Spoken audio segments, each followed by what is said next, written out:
occurred on Wednesday morning. First, I'm going to talk about the victims. As you know, there was one deceased. There were 6 individuals that were taken to Trinitas Regional Medical Center. 2 have been discharged. There is 1 individual at University Medical Center. 2 have been taken to Beth Israel in Newark, and 5 individuals are at St. Barnabas Hospital, 2 of which are in critical condition, and 3 are stable. 1 individual on that day refused medical attention, and there was 1 fatality. There were 16 structures impacted in total. 3 will be demolished, as you can see behind me. 2 of the structures on both sides are being assessed by a structural engineer. There is 1 on Bond Street behind us that will need a structural engineer report as well. That is deemed unsafe. The internal structure contained 3 stoves. There was 1 on this. I'm going to talk about the ground floor. There is no basement. There's a ground floor, a first floor, and a second floor. Stoves have been removed from the first floor and the second floor at this time, and the piping behind those stoves have been removed. The internal structure on the ground floor, behind the initial wall where there's a garage for an automobile to be parked. And as you can see, we are not fully back there yet, but the ground floor contained a bedroom, a bathroom, a small room, a kitchen behind that wall, which we have deemed an illegal conversion.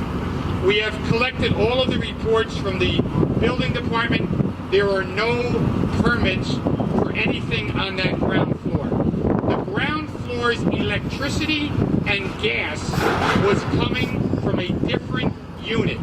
That is still to be determined on how that ground floor was getting its utilities. We are not aware at this time on how that ground floor was getting its utilities. It is obvious, and all of the experts that I've been working with agree, that there is a breach in the gas line that caused this explosion on Wednesday morning. The origin of the blast at this time is still undetermined. On Monday morning of this week, the gas company was notified, or there was a scheduled turn-on for the gas company to come to the apartment on the first floor and turn on the gas. It was a scheduled appointment. I don't know when the appointment was scheduled, but I do know it was scheduled. The gas company arrived on Monday morning and found that the unit was already receiving gas for the unit. What the city would like to ask, and what we do not know at this time, is when did the gas company arrive, and what did they do when they arrived here and found out that the gas was already going through the unit. Sometime Monday evening, the father of the deceased, a gentleman by the name of Mr. Brown, smelled gas. These are where some of the discrepancies occur.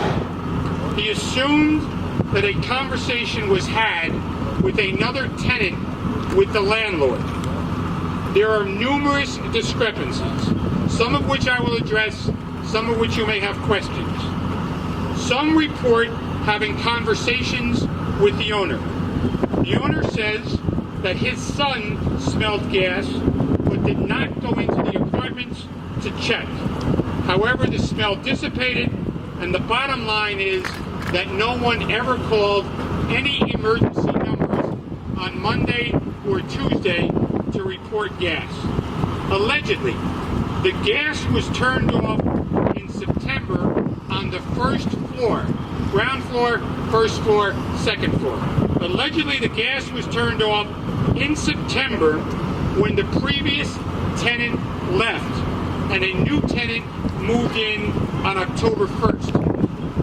When the new tenant first viewed the apartment through our conversations in September, when the tenant looked at the apartment, there was a gas dryer in place on the first floor.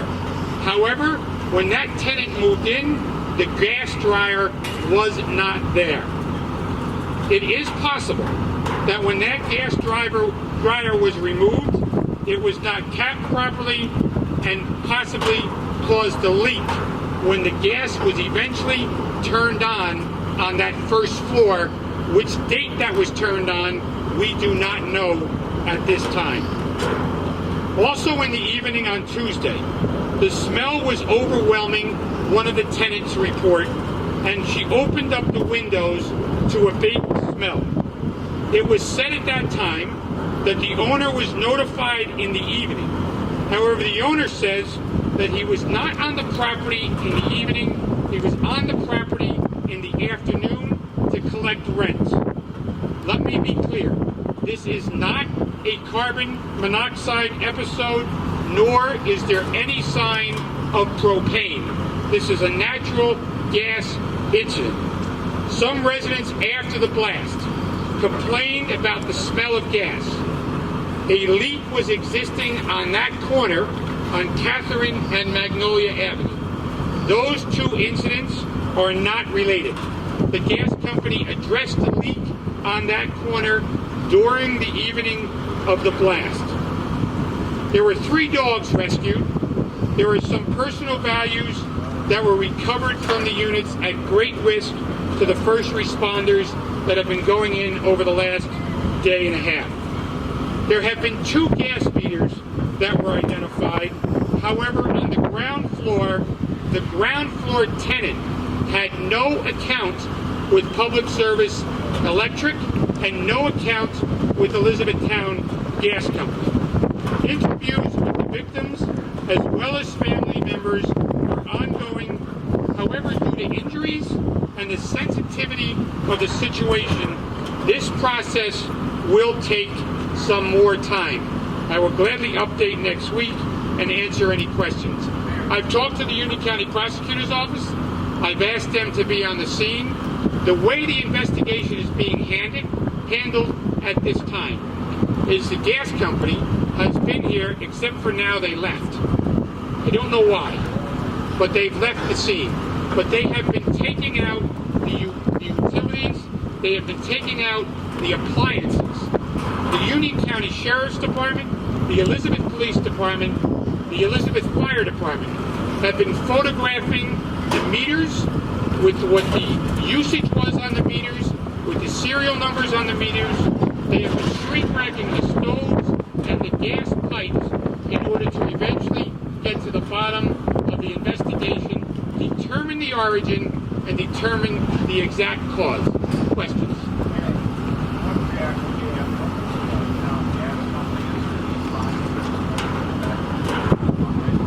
We have not talked formally with Elizabethtown Gas Company. I would expect that they're not going to make themselves available and they will send in lawyers, but they were here on Monday.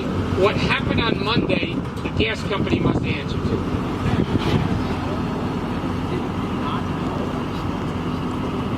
That's one of the discrepancies. The owner tenants supposedly told the owner in the evening. The owner says he was not here in the evening, he was here in the afternoon with his son. His son did not smell any gas because the windows were open. So that no one called anybody. There's discrepancies in conversation on who told what when. The person who died lived on the first floor. Ground floor, first floor, second floor. The person who died lived on the first floor. Correct? I think that's the second floor. Top floor.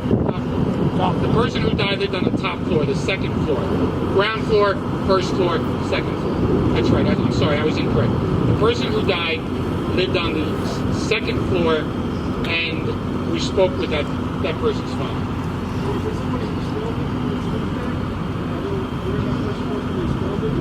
Tenants smelled it on the first floor on Tuesday. There is no record of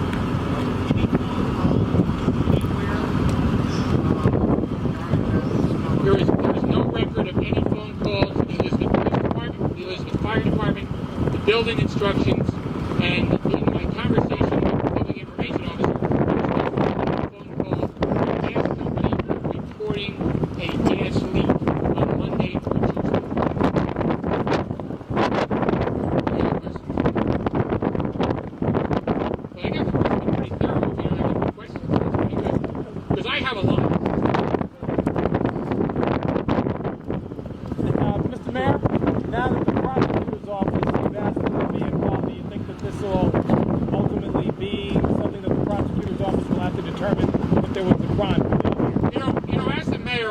illegal conversion is a crime. And I think illegal conversions never get the attention that they deserve from any type of law enforcement agencies until there's a fatality or a serious injury. Illegal conversions is, the bottom line is greed. People are looking to make extra money off an extra rent, and when something like this happens, society focuses on it. It's important to recognize that the public needs to understand that when there's an illegal conversion, things like this can't happen because the necessary utilities are not hooked up correctly. I want to go back to the victims in answer to your question. There were 6 individuals taken at Trinitas Medical Center here in our city. 2 have been discharged, 4 remain in the hospital. 1 individual is at University Medical Center, 2 have been taken to Beth Israel Newark, 5 individuals are at St. Barnabas Hospital, 2 of which are in critical condition, and 3 are stable. 1 individual refused medical attention, and if you're looking for the difference in the number of people we rescued, others just walked away from the incident or self-evacuated. I hope so.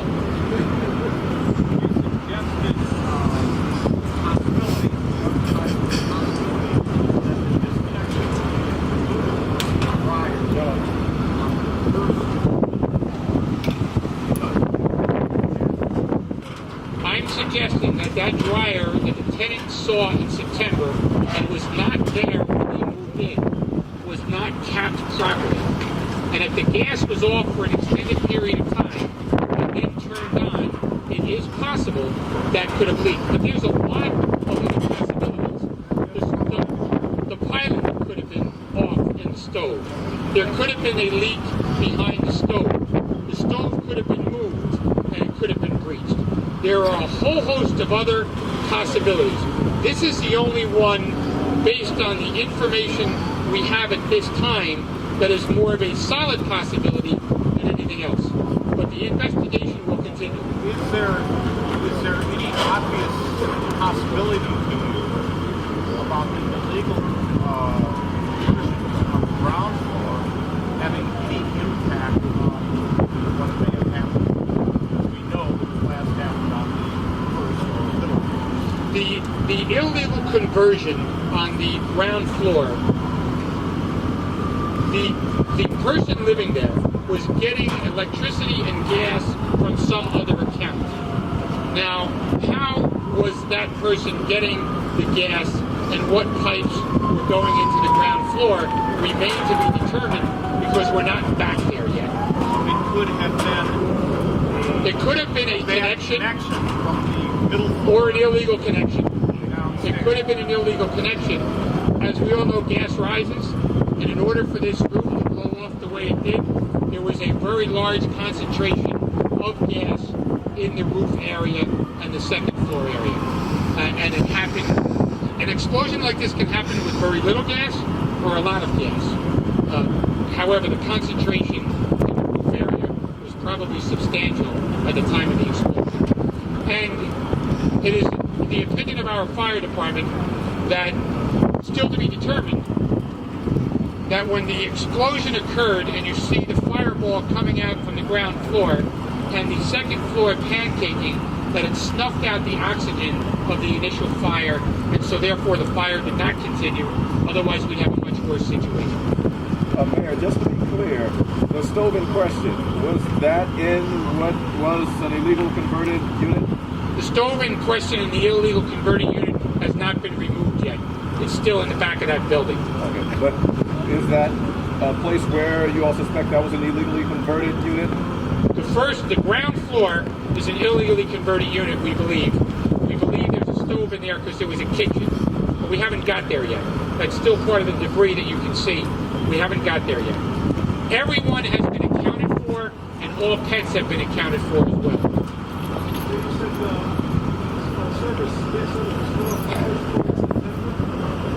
We believe so. On Monday. Except it was already on. Except it was already on. That's a discrepancy. Somebody turned it on. Now, if the gas company was turned off, there has to be what's called a lock or a tie or a bolt in between the gas the two things that wrench, you would have to snip that and snap it. We've researched and we've searched the garbage cans and we have searched the waste area that we can find. We did not find any tie that would have tied that gas company meter in place. That has not been found. Mayor, what in your opinion is the responsibility of the gas company if it was called in to turn on gas and finds that the gas is already turned on? What would you imagine the responsibility of the gas company to be? Well, what I would hope my staff would do is search all of the other connections and look at the other connections on the stove and any gas dryers and any other gas usage and make sure that those connections are functioning correctly. I would think the gas company, if they found that it was turned on after, before their turnoff was executed, that there was a proper vetting of the building. Whether that occurred or not, the gas company is going to have to answer. You're saying that the gas company should have asked why? Correct.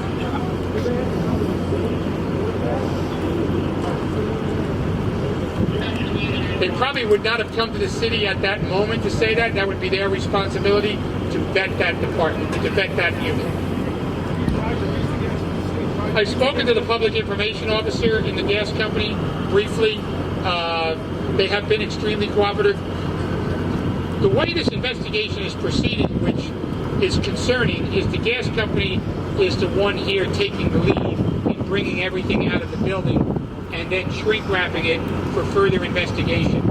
I have asked the Union County Prosecutor's Office and our department, which they've been doing, our Elizabeth Police Department, under the direction of Detective Smith, has been coordinating photographs of everything that has been removed at the current time. I am told that these investigations are done this way, that the gas company has the expertise, so therefore they pull the things out, and that law enforcement photographs everything in making sure that if there's a crime committed, that the necessary information is documented and then processed by the prosecutor's office.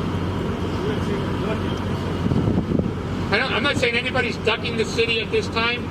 I know in a 24-hour news cycle that everybody wants information as fast as possible and as quickly as you can get it.